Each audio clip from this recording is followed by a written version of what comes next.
सभी भक्तजनों को मेरा निवन प्रणाम। राम राम, जय श्री कृष्णा। पूनम सिहा की दुनिया में आप सभी का बहुत बहुत स्वागत है। श्रीमद् भागवत महापुराण दशम स्कंद उत्तरार्ध 50वां अध्याय, जरासंध से युद्ध और द्वारिकापुरी का निर्माण। श्री सुखदेव जी कहते हैं, भरतवंश शिरोमणि परीक्षित, कंस की दो पत्नियां थी, अस्ति और प्राप्ति। पति की मृत्यु से उन्हें बड़ा दुख हुआ और वे अपने पिता की राजधानी में चले गए। उन दोनों का पिता था मगधराज जरासंध। उससे उन्होंने बड़े दुख के साथ अपनी विधवा होने के कारणों का वर्णन किया। परीक्षित, यह अप्रिय समाचार सुनकर पहले तो जरासंध को बड़ा शोक हुआ, परंतु पीछे वह क्रोध से तिलमिला उठा। उसने यह निश्चय करके कि मैं पृथ्वी पर एक भी यदुवंशी नहीं रहने दूंगा।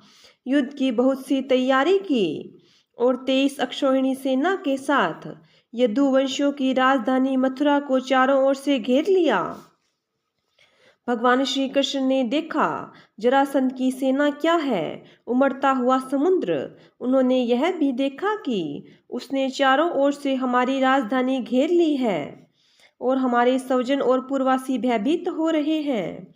भगवान श्री कृष्ण पृथ्वी का भार उतारने के लिए ही मनुष्य का सावेश धारण किए हुए हैं। अब उन्होंने विचार किया कि मेरे अवतार का क्या प्रयोजन है और इस समय इस स्थान पर मुझे क्या करना चाहिए। उन्होंने सोचा, यह बड़ा अच्छा हुआ कि मगधराज जरासंध ने अपने अधीनस्थ नरपतियों को कि पैदल, घुड़सवार, रथी और हाथियों से युक्त कई अक्षौहिणी सेना इकट्ठी कर ली है। यह सब तो पृथ्वी का भार ही जुटकर मेरे पास आ पहुंचा है। मैं इसका नाश करूंगा, परंतु अभी मगधराज जरासंध को नहीं मारना चाहिए, क्योंकि वह जीवित रहेगा तो फिर से असुरों की बहुत सी सेना इकट्ठी कर लाएगा। मेरे अवतार का यही प्रयोजन है कि मैं पृथ्वी का बोझ हल्का कर दूं, साधु सज्जनों की रक्षा करूं और दुष्ट जनों का संहार। समय समय पर धर्म रक्षा के लिए और बढ़ते हुए अधर्म को रोकने के लिए मैं और भी अनेकों शरीर ग्रहण करता हूँ। परीक्षित, भगवान श्री कृष्ण इस प्रकार विचार कर ही रहे थे कि आकाश से सूर्य के समान चमकते हुए दो रथ आ पहुंचे। उनमें युद्ध की सारी सामग्रियां सुसज्जित थी और दो सारथी उन्हें हाँक रहे थे। इसी समय भगवान के दिव्य और सनातन आयुध भी अपने आप वहां आकर उपस्थित हो गए। उन्हें देखकर भगवान श्री कृष्ण ने अपने बड़े भाई बलराम जी से कहा, भाइयों, आप बड़े शक्तिशाली हैं। इस समय जो यदुवंशी आपको ही अपना स्वामी और रक्षक मानते हैं, जो आपसे ही सनात हैं, उन पर बहुत बड़ी विपत्ति आ पड़ी है। देखिए, यह आपका रथ है और आपके प्यारे आयुध हल मुसल भी आ पहुंचे हैं। अब आप इस रथ पर सवार होकर शत्रु सेना का संहार कीजिए और अपने स्वजनों को इस विपत्ति से बचाइए। भगवन, साधुओं का कल्याण करने के लिए ही हम दोनों ने अवतार ग्रहण किया है। अतः अब आप यह 23 अक्षौहिणी सेना, पृथ्वी का यह विपुल भार नष्ट कीजिए। भगवान श्री कृष्ण और बलराम जी ने यह सलाह करके कवच धारण किए और रथ पर सवार होकर वे मथुरा से निकले। उस समय दोनों भाई अपने अपने आयुध लिए हुए थे और छोटी सी सेना उनके साथ साथ चल रही थी। श्री कृष्ण का रथ हाँक रहा था। दारुक पुरी से बाहर निकलकर उन्होंने अपना पंचजन्य शंख बजाया। उनके शंख की भयंकर ध्वनि सुनकर शत्रु पक्ष की सेना के वीरों का हृदय डर के मारे थर्रा उठा। उन्हें देखकर मगधराज जरासंध ने कहा, पुरुषाधम कृष्ण, तू तो अभी नीरा बच्चा है। अकेले तेरे साथ लड़ने में मुझे लाज आ रही है। इतने दिन तक तू न जाने कहाँ कहाँ छिपा फिरता था। मंद, तू तो अपने मामा का हत्यारा है, इसलिए मैं तेरे साथ नहीं लड़ सकता। जा, मेरे सामने से भाग जा। बलराम, यदि तेरे चित्त में यह श्रद्धा हो कि युद्ध में मरने पर स्वर्ग मिलता है, तो तू आ, हिम्मत बांधकर मुझसे लड़। मुझे बाणों से छिन्न भिन्न हुए शरीर को यहाँ छोड़कर स्वर्ग में जा। अथवा यदि मुझ में शक्ति हो तो मुझे ही यदि यदि तुझ में शक्ति हो तो मुझे ही मार डाल। भगवान श्री कृष्ण ने कहा, मगधराज, जो शूरवीर होते हैं वे तुम्हारी तरह डींग नहीं हाँकते, वे तो अपना बल पौरुष ही दिखलाते हैं। देखो, अब तुम्हारी मृत्यु तुम्हारे सिर पर नाच रही है। तुम वैसे ही अकबक कर रहे हो जैसे मरने के समय कोई सन्नीपात का रोगी करे। बक लो, मैं तुम्हारी बात पर ध्यान नहीं देता। श्री सुखदेव जी कहते हैं, परीक्षित, जैसे वायु बादलों से सूर्य को और धुएं से आग को ढक लेती है, किंतु वास्तव में वे ढकते नहीं, उनका प्रकाश फिर फैलता ही है, वैसे ही मगधराज जरासंध ने भगवान श्री कृष्ण और बलराम के सामने आकर अपनी बहुत बड़ी बलवान और अपार सेना के द्वारा उन्हें चारों ओर से घेर लिया, यहाँ तक कि उनकी सेना, रथ, ध्वजा, घोड़े और सारथियों का दिखना भी बंद हो गया। मथुरापुरी की स्त्रियां अपने महलों की अटारियां, छज्जों और फाटकों पर चढ़कर युद्ध का कौतुक देख रही थी। जब उन्होंने देखा कि युद्ध भूमि में भगवान श्री कृष्ण की गरुड़ चिन्ह से चिन्हित और बलराम की ताल चिन्ह से चिन्हित ध्वजा वाले रथ नहीं दिख रहे हैं, तब वे शोक के आवेग से मूर्छित हो गई। जब भगवान श्री कृष्ण ने देखा कि शत्रु सेना के वीर हमारी सेना पर इस प्रकार बाणों से वर्षा कर रहे हैं, मानो बादल पानी की अनगिनत बूंदें बरसा रहा हो, और हमारी सेना उससे अत्यंत पीड़ित व्यथित हो रही है, तब उन्होंने अपने देवता और असुर दोनों को सम्मानित शारंग धनुष का टंकार किया। इसके बाद वे तरकस में से बाण निकालने, उन पर धनुष चढ़ाने और धनुष की डोरी खींचकर झुंड के झुंड बाण छोड़ने लगे।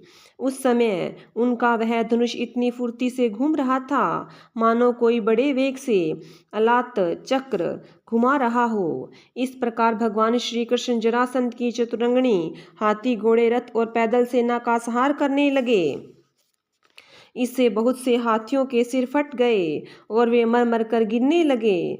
बाणों की बौछार से अनेकों घोड़ों के सिर धड़ से अलग हो गए। घोड़े, ध्वजा, सारथी और रथियों के नष्ट हो जाने से बहुत से रथ बेकाम हो गए। पैदल सेना की बाहें, जांग और सिर आदि अंग प्रत्यंग कट कट कर गिर पड़े। उस युद्ध में अपार तेजस्वी भगवान बलराम जी ने अपने मुसल की चोट से बहुत से मत वाले शत्रुओं को मार मार कर उनके अंग प्रत्यंग से निकले हुए खून के सैकड़ों नदियां बहा दी। कहीं मनुष्य कट रहे थे तो कहीं हाथी और घोड़े छटपटा रहे थे। उन नदियों में मनुष्य की भुजाएं सांप के समान जान पड़ती थी और सिर इस प्रकार मालूम पड़ते मानो कछुए की भीड़ लग रही हो। मरे हुए हाथी दीप जैसे और घोड़े ग्राहों के समान जान पड़ते थे। हाथ और जांघें मछलियों की तरह, मनुष्यों के केस सेवार के समान, धनुष तरंगों की भांति और अस्त्र लता और तिनकों के समान जान पड़ते। ढालें ऐसी मालूम पड़ती मानो भयानक भंवर हो। बहुमूल्य मणियां और आभूषण पत्थर के रोड़ों और कंकड़ों के समान बहे जा रहे थे। उन नदियों को देखकर कायर पुरुष डर रहे थे और वीरों का आपस में खूब उत्साह बढ़ रहा था। परीक्षित, जरासंध की वह सेना समुद्र के समान दुर्गम, भयावह और बड़ी कठिनाई से जीतने योग्य थी, परंतु भगवान श्री कृष्ण और बलराम जी ने थोड़े ही समय में उसे नष्ट कर डाला। वे सारे जगत के स्वामी हैं, उनके लिए एक सेना का नाश कर देना केवल खिलवाड़ ही तो है। परीक्षित, भगवान के गुण अनंत हैं। वे खेल खेल में ही तीनों लोकों की उत्पत्ति, स्थिति और संहार करते हैं। उनके लिए यह कोई बड़ी बात नहीं है कि वे शत्रुओं की सेना का इस प्रकार बात की बात में सत्यानाश कर दे। तथापि जब वे मनुष्य का सावेश धारण करके मनुष्य की सी लीला करते हैं, तब उसका भी वर्णन किया ही जाता है। इस प्रकार जरासंध की सारी सेना मारी गई, रथ भी टूट गया, शरीर में केवल प्राण बाकी रहे। तब भगवान श्री बलराम जी ने जैसे एक सिंह दूसरे सिंह को पकड़ लेता है, वैसे ही बलपूर्वक महाबली जरासंध को पकड़ लिया। जरासंध ने पहले बहुत से विपक्षी नरपतियों का वध किया था, परंतु आज उसे बलराम जी वरुण की फांसी और मनुष्यों के फंदे में बांध रहे हैं। भगवान श्री कृष्ण ने यह सोचकर कि यह छोड़ दिया जाएगा तो और भी सेना इकट्ठी करके लाएगा तथा हम सहज ही पृथ्वी का भार उतार सकेंगे, बलराम जी को रोक दिया। बड़े बड़े शूरवीर जरासंध का सम्मान करते थे, इसलिए उसे इस बात की बड़ी लज्जा मालूम हुई कि मुझे श्री कृष्ण और बलराम ने दया करके दीन की भांति छोड़ दिया है। अब उसने तपस्या करने का निश्चय किया, परंतु रास्ते में उसके साथी नरपतियों ने बहुत समझाया कि राजन, यदुवंशियों में क्या रखा है, वे आपको बिल्कुल ही पराजित नहीं कर सकते। आपको प्रारब्ध ही नीचा देखना पड़ा है, आपको प्रारब्ध वश ही नीचा देखना पड़ा है। उन लोगों ने भगवान की इच्छा, फिर विजय प्राप्त करने की आशा आदि बतलाकर तथा लौकिक दृष्टांत और युक्तियां दे देकर यह बात समझा दी कि आपको तपस्या नहीं करनी चाहिए। परीक्षित, उस समय मगधराज जरासंध की सारी सेना मर चुकी थी। भगवान बलराम जी ने उपेक्षा पूर्वक उसे छोड़ दिया था। इससे वह बहुत उदास होकर अपने देश मगध को चला गया। परीक्षित, भगवान श्री कृष्ण की सेना में किसी का बाल भी बांका न हुआ और उन्होंने जरासंध की 23 अक्षौहिणी सेना पर, जो समुद्र के समान थी, सहज ही विजय प्राप्त कर ली। उस समय बड़े बड़े देवता उन पर नंदन वन के पुष्पों की वर्षा और उनके इस महान कार्य का अनुमोदन प्रशंसा कर रहे थे। जरासंध की सेना की पराजय से मथुरावासी भयभीत हो गए थे और भगवान श्री कृष्ण की विजय से उनका हृदय आनंद से भर गया था। भगवान मथुरावासी भय रहित हो गए थे तथा भगवान श्री कृष्ण की विजय से उनका हृदय आनंद से भर रहा था। भगवान श्री कृष्ण आकर उनसे मिल गए। सूत, मागध और वंदीजन उनकी विजय के गीत गा रहे थे। जिस समय भगवान श्री कृष्ण ने नगर में प्रवेश किया, उस समय वह शंख, नगाड़े, भेरी, तुरही, वीणा, बांसुरी और मृदंग आदि बाजे बजने लगे। मथुरा की एक एक सड़क और गली में छिड़काव कर दिया गया था। चारों ओर हंसते खेलते नागरिकों की चहल पहल थी। सारा नगर छोटी छोटी झड़ियों और बड़ी बड़ी विजय पताकाओं से सजा दिया गया था।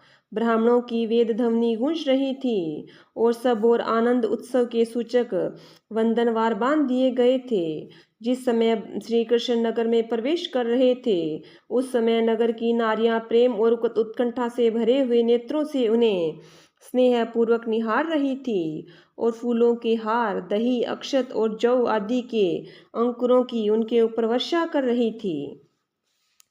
भगवान श्री कृष्ण रणभूमि से अपार धन और वीरों के आभूषण ले आए थे।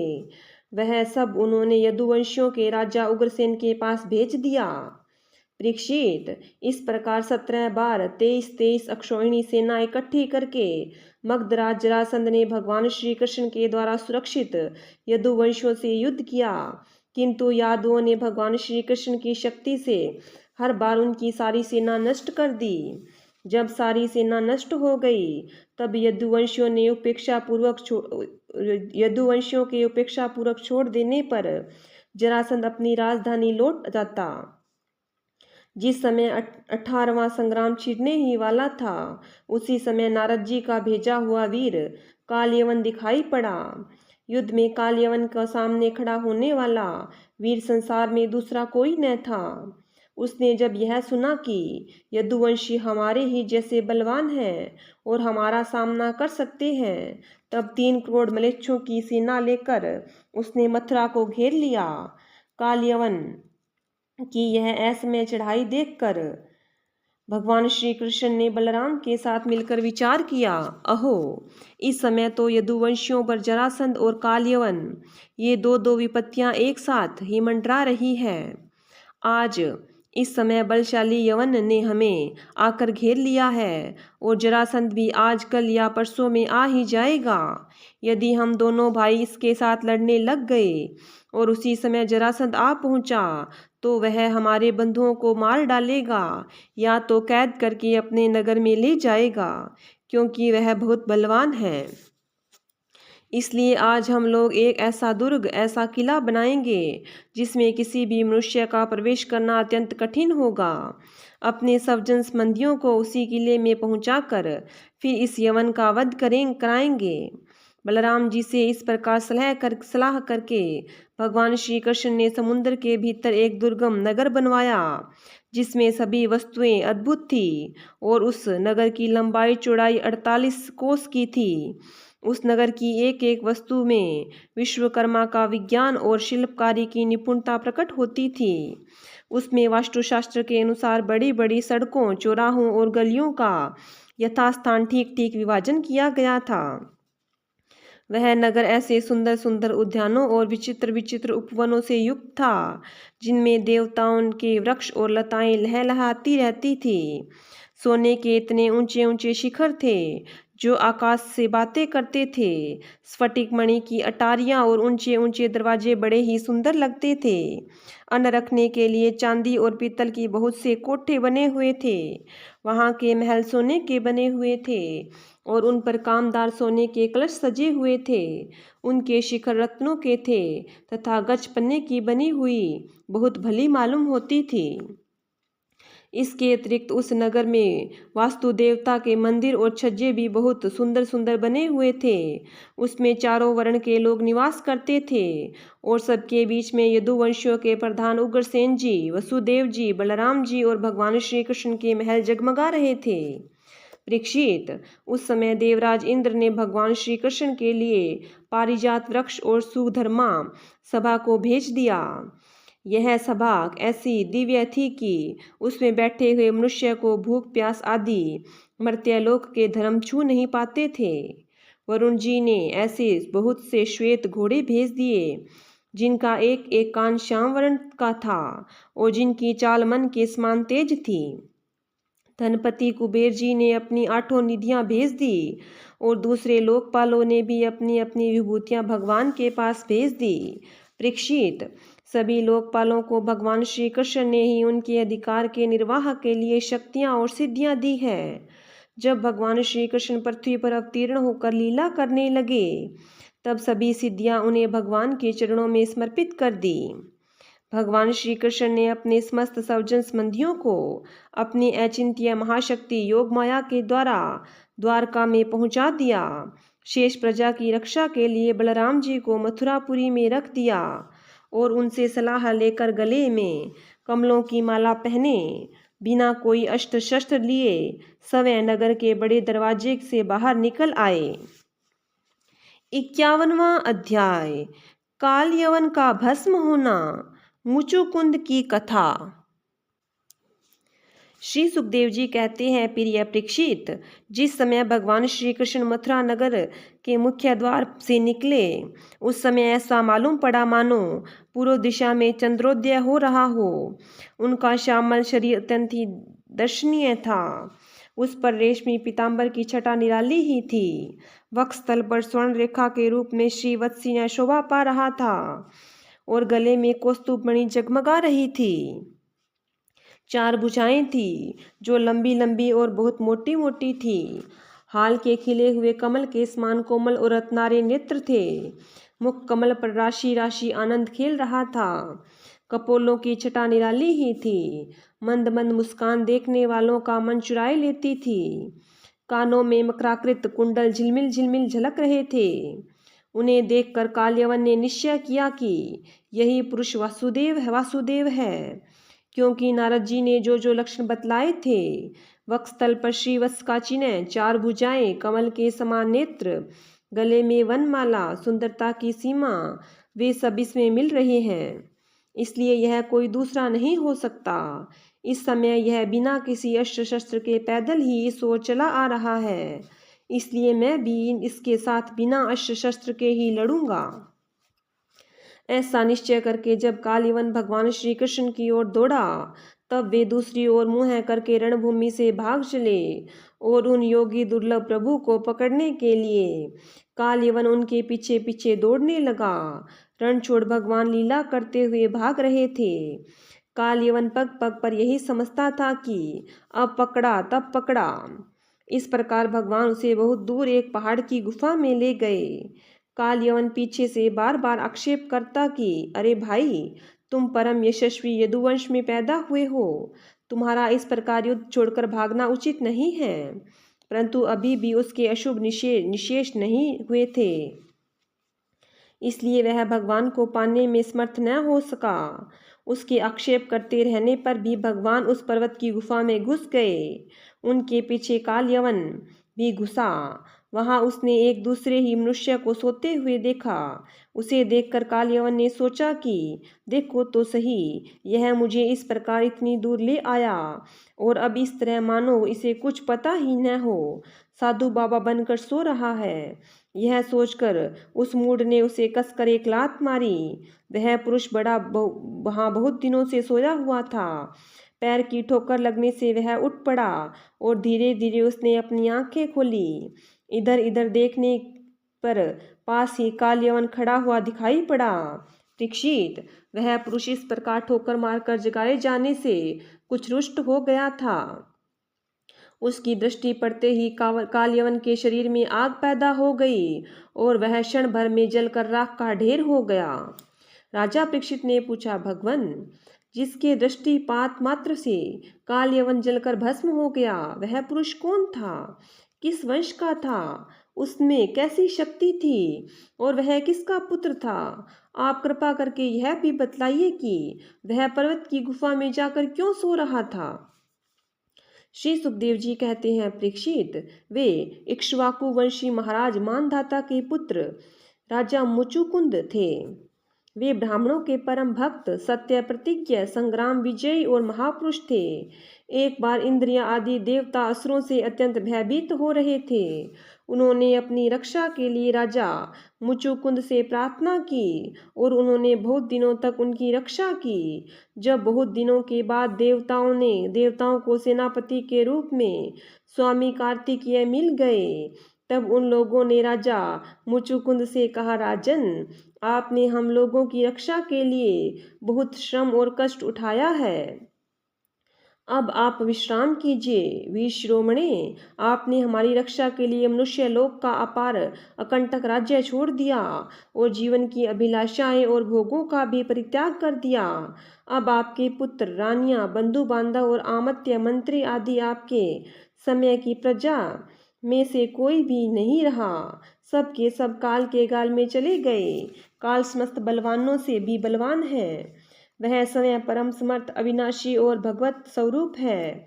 जैसे ग्वाले पशुओं को अपने वश में रखते हैं, वैसे ही सब खेल खेल में सारी प्रजा को अपने अधीन रखते हैं। राजन, आपका कल्याण हो। आपकी जो इच्छा हो हमसे मांग लीजिए। हम केवल्य मोक्ष के अतिरिक्त आपको सब कुछ दे सकते हैं, क्योंकि केवल्य मोक्ष देने का सामर्थ्य तो केवल अविनाशी भगवान विष्णु में ही है। परम यशस्वी राजा मुचुकुंद ने देवताओं के इस प्रकार कहने पर उनकी वंदना की और बहुत थके होने के कारण निद्रा का ही वर मांगा तथा उनसे वर पाकर वे नींद से भरकर पर्वत की गुफा में जा सोए। उस समय देवताओं ने कह दिया कि राजन, सोते समय यदि आपको कोई मूर्ख बीच में जगा देगा तो वह आपकी दृष्टि पड़ते ही उसी क्षण भस्म हो जाएगा। परीक्षित, जब काल यवन भस्म हो गया, तब यदुवंश शिरोमणि भगवान श्री कृष्ण ने परम बुद्धिमान राजा मुचुकुंद को अपना दर्शन दिया। भगवान श्री कृष्ण का श्री विग्रह वर्षाकालीन मेघ के समान सांवला था। रेशमी पीताम्बर धारण किए हुए थे। वक्षस्थल पर श्रीवत्स और गले में कौस्तुभ मणि अपनी दिव्य ज्योति बिखेर रहे थे। 4 भुजाएं थी। वैजयंती माला अलग ही घुटनों तक लटक रही थी। मुख कमल अत्यंत सुंदर और प्रसन्नता से खिला हुआ था। कानों में मकराकृत कुंडल जगमगा रहे थे। होठों पर प्रेम भरी मुस्कुराहट थी और नेत्रों की चितवन अनुराग की वर्षा कर रही थी। अत्यंत दर्शनीय तरुण अवस्था और मतवाले सिंह के समान निर्भीक चाल। राजा मुचुकुंद यद्यपि बड़े बुद्धिमान और धीर पुरुष थे, फिर भी भगवान की यह दिव्य ज्योतिर्मयी मूर्ति देखकर कुछ चकित हो गए। उनके तेज से हतप्रभित हो सकपका गए। भगवान अपने तेज से दुर्धर्ष जान पड़ते थे। राजा ने तनिक शंकित होकर पूछा। राजा मुचुकुंद ने कहा, आप कौन हैं? इन कांटों से भरे हुए घोर जंगल में आप कमल के समान कोमल चरणों से क्यों विचर रहे हैं? और इस पर्वत की गुफा में ही पधारने का क्या प्रयोजन था? क्या आप समस्त तेजस्वियों के मूर्तिमान तेज अथवा भगवान अग्निदेव तो नहीं हैं? क्या आप सूर्य चंद्रमा देवराज इंद्र या दूसरे कोई लोकपाल हैं? मैं तो ऐसा समझता हूँ कि आप देवताओं के आराध्य देव ब्रह्मा, विष्णु या शंकर, इन तीनों में से पुरुषोत्तम भगवान नारायण ही हैं। क्योंकि जैसे श्रेष्ठ दीपक अंधेरे को दूर कर देता है, वैसे ही आप अपनी अंग कांति से इस गुफा का अंधेरा भगा रहे हैं। पुरुष श्रेष्ठ, यदि आपको रुचे तो हमें अपना जन्म, कर्म और गोत्र बतलाइए, क्योंकि हम सच्चे हृदय से उसे सुनने के इच्छुक हैं। और पुरुषोत्तम, यदि आप हमारे बारे में पूछे तो हम इक्ष्वाकु वंशी क्षत्रिय हैं। मेरा नाम मुचुकुंद और प्रभु, मैं यूनाश्वनंदन भगवान मानधाता का पुत्र हूँ। बहुत दिनों तक जागते रहने के कारण मैं थक गया था। निद्रा ने मेरी समस्त इंद्रियों की शक्ति छीन ली थी, उन्हें बेकाम कर दिया था। इसी से मैं इस निर्जन स्थान पर निर्द्वंद सो रहा था। अभी अभी किसी ने मुझे जगा दिया।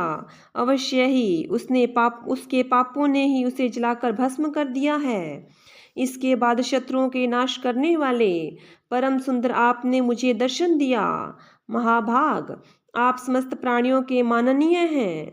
आपके परम दिव्य और असह्य तेज से मेरी शक्ति खो गई है। मैं आपको बहुत देर तक देख नहीं सकता। जब राजा मुचुकुंद ने इस प्रकार कहा, तब समस्त प्राणियों के जीवनदाता भगवान श्री कृष्ण ने हंसते हुए मेघध्वनि के समान गंभीर वाणी से कहा। भगवान श्री कृष्ण ने कहा, प्रिय मुचुकुंद, मेरे हजारों जन्म, कर्म और नाम हैं। वे अनंत हैं, इसलिए मैं भी उनकी गिनती करके नहीं बतला सकता। यह संभव है कि कोई पुरुष अपने अनेकों जन्मों में पृथ्वी के छोटे छोटे धूल कणों की गिनती कर डाले, परंतु मेरे जन्म, गुण, कर्म और नामों को कोई कभी किस प्रकार नहीं गिन सकता। राजन, सनक सनंदन आदि परमर्षिगण मेरे त्रिकाल सिद्ध जन्म और कर्मों का वर्णन करते रहते हैं, परंतु कभी उनका पार नहीं पाते। प्रिय मुचुकुंद, ऐसा होने पर भी मैं अपने वर्तमान जन्म, कर्म और नामों का वर्णन करता हूँ। सुनो। पहले ब्रह्मा जी ने मुझसे धर्म की रक्षा और पृथ्वी के भार बने हुए असुरों का संहार करने के लिए प्रार्थना की थी। उन्हीं की प्रार्थना से मैंने यदुवंश में वसुदेव जी के यहाँ अवतार ग्रहण किया है। अब मैं वसुदेव जी का पुत्र हूँ, इसलिए लोग मुझे वासुदेव कहते हैं। अब तक मैं काल नेमी असुर का, जो कंस के रूप में पैदा हुआ था, और प्रलंब आदि अनेकों साधु द्रोही असुरों का संहार कर चुका हूँ। राजन, यह काल यवन था, जो मेरी ही प्रेरणा से तुम्हारी तीक्ष्ण दृष्टि पड़ते ही भस्म हो गया। वही मैं तुम पर कृपा करने के लिए ही इस गुफा में आया हूँ। तुमने पहले ही मेरी बहुत आराधना की है और मैं हूँ भक्तवत्सल, इसलिए राजऋषि, तुम्हारी जो अभिलाषा हो मुझसे मांग लो। मैं तुम्हारी सारी लालसा अभिलाषाएं पूर्ण कर दूंगा। जो पुरुष मेरी शरण में आ जाता है, उसके लिए फिर ऐसी कोई वस्तु नहीं रह जाती जिसके लिए वह शोक करे। श्री सुखदेव जी कहते हैं, जब भगवान श्री कृष्ण ने इस प्रकार कहा, तब राजा मुचुकुंद को वृद्ध गर्ग का यह कथन याद आ गया कि यदुवंश में भगवान अवतीर्ण होने वाले हैं। वे जान गए हैं कि ये स्वयं भगवान नारायण हैं। आनंद से भरकर उन्होंने भगवान के चरणों में प्रणाम किया और इस प्रकार स्तुति की। मुचुकुंद ने कहा, प्रभु, जगत के सभी प्राणी आपकी माया से अत्यंत मोहित हो रहे हैं। वे आपसे विमुख होकर अनर्थ में फंसे रहते हैं और आपका भजन नहीं करते। वे सुख के लिए घर गृहस्थी के उन झंझटों में फंस जाते हैं और सारे दुखों के मूल स्रोत हैं। इस तरह स्त्री और पुरुष सभी ठगे जा रहे हैं इस पाप रूप संसार से सर्वथा रहित प्रभु। यह भूमि अत्यंत पवित्र कर्म भूमि है। इससे मनुष्य का जन्म होना अत्यंत दुर्लभ है। मनुष्य जीवन इतना पूर्ण है कि इसमें भजन के लिए कोई भी असुविधा नहीं है। अपने परम सौभाग्य और भगवान के अहेतुक कृपा से उसे अनायास ही प्राप्त करके भी जो अपनी मति गति असत संसार में ही लगा देते हैं और तुच्छ विषय सुख के लिए ही सारा प्रयत्न करते हुए घर गृहस्थी के अंधेरे कुएं में पड़े रहते हैं, भगवान के चरण कमलों की उपासना नहीं करते, भजन नहीं करते, वे तो ठीक उस पशु के समान हैं जो तुच्छ तृण के लोभ से अंधेरे कुएं में गिर जाता है। भगवन, मैं राजा था, राजलक्ष्मी के मद में मतवाला हो रहा था। इस मरने वाले शरीर को ही मैं आत्मा अपना स्वरूप समझ रहा था और राजकुमार, रानी, खजाना और पृथ्वी के लोभ मोह में ही फंसा हुआ था। उन वस्तुओं की चिंता दिन रात मेरे गले में लगी रहती थी। इस प्रकार मेरे जीवन का यह अमूल्य समय बिल्कुल निष्फल व्यर्थ चला गया। जो शरीर प्रत्यक्ष ही घड़े और भीत के समान मिट्टी का है और दृश्य होने के कारण उन्हीं के समान अपने से अलग भी है, उसी को मैंने अपना स्वरूप मान लिया था और फिर अपने को मान बैठा था नरदेव। इस प्रकार मैंने मदान्ध होकर आपको जो कुछ समझा ही नहीं, रथ, हाथी, घोड़े और पैदल की चतुरंगनी सेना तथा सेनापतियों से घिरकर मैं पृथ्वी में इधर उधर घूमता रहता। मुझे यह करना चाहिए, यह नहीं करना चाहिए, इस प्रकार विविध कर्तव्य और अकर्तव्यों की चिंता में पड़कर मनुष्य अपने एकमात्र कर्तव्य भगवत प्राप्ति से विमुख होकर प्रमत्त हो जाता है, असावधान हो जाता है। संसार में बांध रखने वाले विषयों के लिए उसकी लालसा दिन दुनी रात चौगुनी बढ़ती जाती है। परंतु जैसे भूख के कारण जीभ लपलपाता हुआ सांप असावधान चूहे को दबोच लेता है, वैसे ही काल रूप से सदा सर्वदा सावधान रहने वाले आप एकाएक उस प्रमादग्रस्त प्राणी पर टूट पड़ते हैं और उसे ले बीतते हैं, जो पहले सोने के रथों पर अथवा बड़े बड़े गजराजों पर चढ़कर चलता था और नरदेव कहलाता था। वही शरीर आपके आपातकाल का ग्रास बनकर बाहर फेंक देने पर, पक्षियों की विष्ठा धरती में गाड़ देने पर सड़कर कीड़ा और आग लगा देने पर राख का ढेर बन जाता है। प्रभु, जिसने सारी दिशाओं पर विजय प्राप्त कर ली है और जिसने लड़ने वाले संसार में कोई रह नहीं गया है, जो श्रेष्ठ सिंहासन पर बैठता है और बड़े बड़े नरपति जो पहले उसके समान थे अब जिसके चरणों में सिर झुकाते हैं, वही पुरुष जब विषय सुख भोगने के लिए जो घर गृहस्थी की एक विशेष वस्तु है स्त्रियों के पास जाता है, तब उसके हाथ का खिलौना उनका पालतू पशु बन जाता है।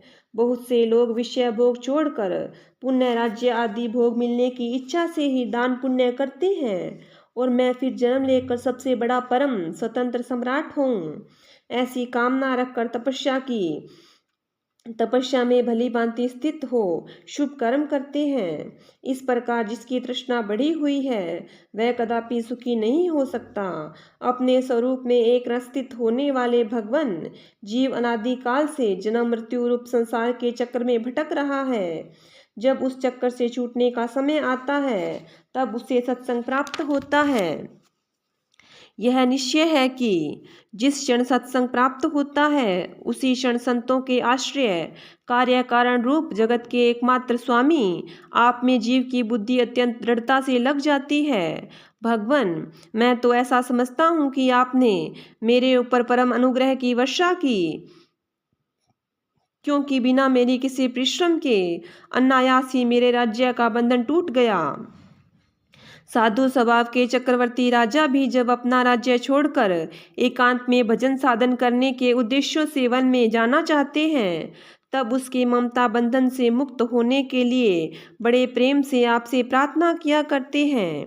अंतर्यामी प्रभु, आपसे क्या छिपा है, मैं आपके चरणों की सेवा के अतिरिक्त और कोई भी वर नहीं चाहता, क्योंकि जिसके पास किसी प्रकार का संग्रह परिग्रह नहीं है अथवा जो उसके अभिमान से रहित है, वे लोग भी केवल उसी के लिए प्रार्थना करते हैं। भगवन, भला बतलाइए तो सही, मोक्ष देने वाले आपकी आराधना करके ऐसा कौन सा श्रेष्ठ पुरुष होगा जो अपने को बांधने वाले संसारिक विषयों के वर मांगे। इसलिए प्रभु, मैं सत्वगुण, रजोगुण और तमोगुण के संबंध रखने वाली समस्त कामनाओं को छोड़कर केवल माया के लेश मात्र संबंध से रहित गुणातीत एक अद्वितीय चित्त स्वरूप परम पुरुष आपकी शरण ग्रहण करता हूँ। भगवन, मैं अनादिकाल से अपने कर्म फलों को भोगते भोगते अत्यंत आर्त हो रहा था। उसकी दुख ज्वाला रात दिन मुझे जलाती थी। मेरे 6 शत्रु, 5 इंद्रिय और 1 मन कभी शांत न होते थे। उनकी विषयों की प्यास बढ़ती जा रही थी। कभी किसी प्रकार एक क्षण के लिए भी मुझे शांति न मिली। शरणदाता, अब मैं आपके भय, मृत्यु और शोक से रहित चरण कमलों की शरण में आया हूँ। सारे जगत के एकमात्र स्वामी परमात्मन, आप मुझ शरणागत की रक्षा कीजिए। भगवान श्री कृष्ण ने कहा, सार्वभौम महाराज, तुम्हारी मति, तुम्हारा निश्चय बड़ा ही पवित्र और ऊंची कोटि का है। यद्यपि मैंने तुम्हें बार बार वर देने का प्रलोभन दिया, फिर भी तुम्हारी बुद्धि कामनाओं के अधीन न हुई। मैंने तुम्हें जो वर देने का प्रलोभन दिया, वह केवल तुम्हारी सावधानी की परीक्षा के लिए। मेरे जो अनन्य भक्त होते हैं, उनकी बुद्धि कभी कामनाओं से इधर उधर नहीं भटकती। जो लोग मेरे भक्त नहीं होते, वे चाहे प्राणायाम आदि के द्वारा अपने मन को वश में करने का कितना भी प्रयत्न क्यों न करें, उनकी वासनाएं क्षीण नहीं होती। और राजन, उनका मन फिर से विषयों के लिए मचल पड़ता है। तुम अपने मन और सारे मनोभावों को मुझे समर्पित कर दो, मुझ में लगा दो और फिर स्वच्छंद रूप से पृथ्वी पर विचरण करो। मुझ में तुम्हारी विषय वासना शून्य निर्मल भक्ति सदा बनी रहेगी।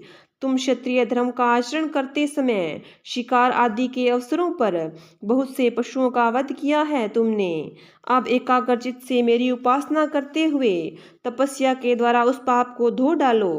राजन, अगले जन्म में तुम ब्राह्मण बनोगे और समस्त प्राणियों के सच्चे हितैषी परम सुहृद होगे तथा फिर मुझ विशुद्ध विज्ञान घन परमात्मा को प्राप्त करोगे। श्रीमद् भागवत महापुराण 10म स्कंद 51वां अध्याय समाप्त। बोलिए विष्णु भगवान की जय हो। बोलिए कृष्ण भगवान की जय हो।